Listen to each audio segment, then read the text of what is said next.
Dear students, এতিয়াৰ ভিডিঅ'ত আমি আলোচনা কৰিম হায়াৰ সেকেন্ডাৰী সেকেন্ড ইয়াৰৰ গোয়িং প্লেসেস নামৰ চেপ্টাৰটিৰ পৰা যিবোৰ ইম্পৰ্টেন্ট কুৱেশ্যন আছে যিবোৰ পৰীক্ষাত অহাৰ সম্ভাৱনা বহুত বেছি সেই কুৱেশ্যনবিলাক মই তোমালোকক বাছনি কৰি দি আছো তোমালোক সকলোৱে ভিডিঅ'টি হেওলৈ চাবা আৰু যদি চেনেলটো এতিয়ালৈকে কোনোবাই সাবস্ক্ৰাইব কৰা নাই তেতিয়ালে সাবস্ক্ৰাইব কৰি দিয়া বাকি কেইটা চেপ্টাৰো অনতিপলমে দিয়া হ'ব তোমালোকৰ পৰীক্ষাত বহুত সহায়ক হ'ব গতিকে এতিয়া বলা ভিডিঅ'টি ষ্টাৰ্ট কৰো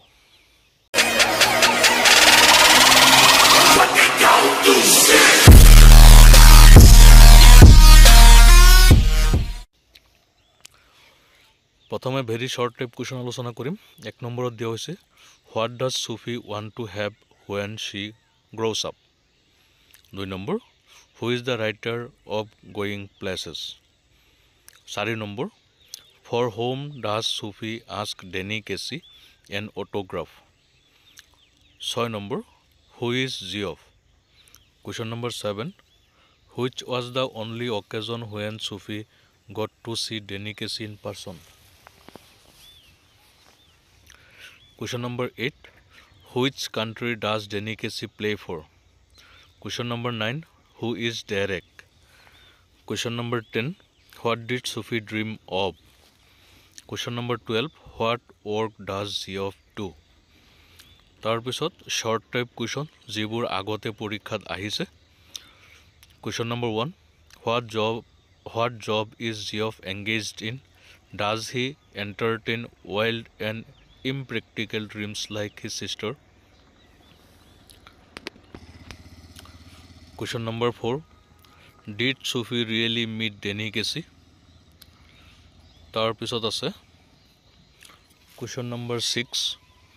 what are the other options that Sufi dreams of besides owning a boutique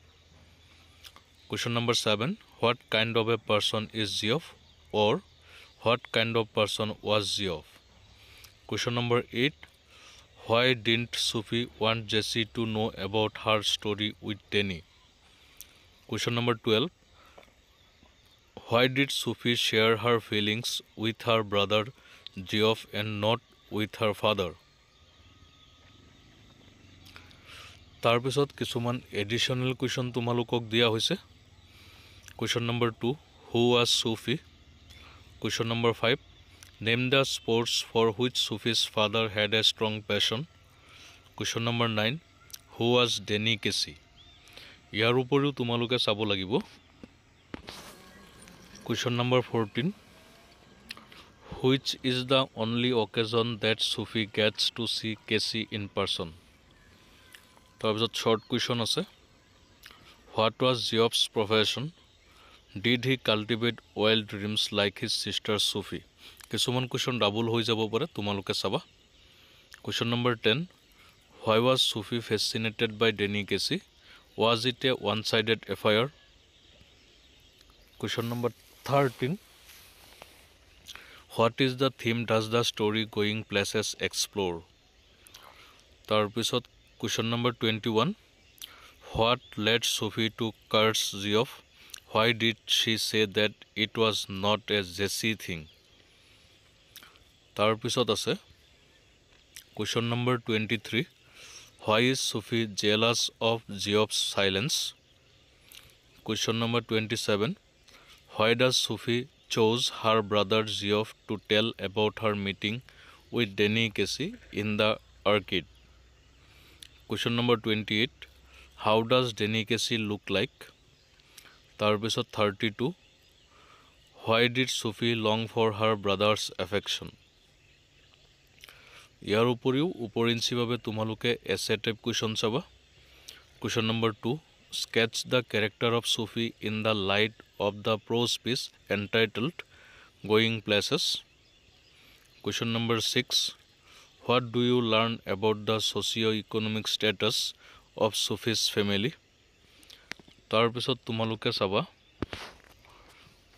question number 15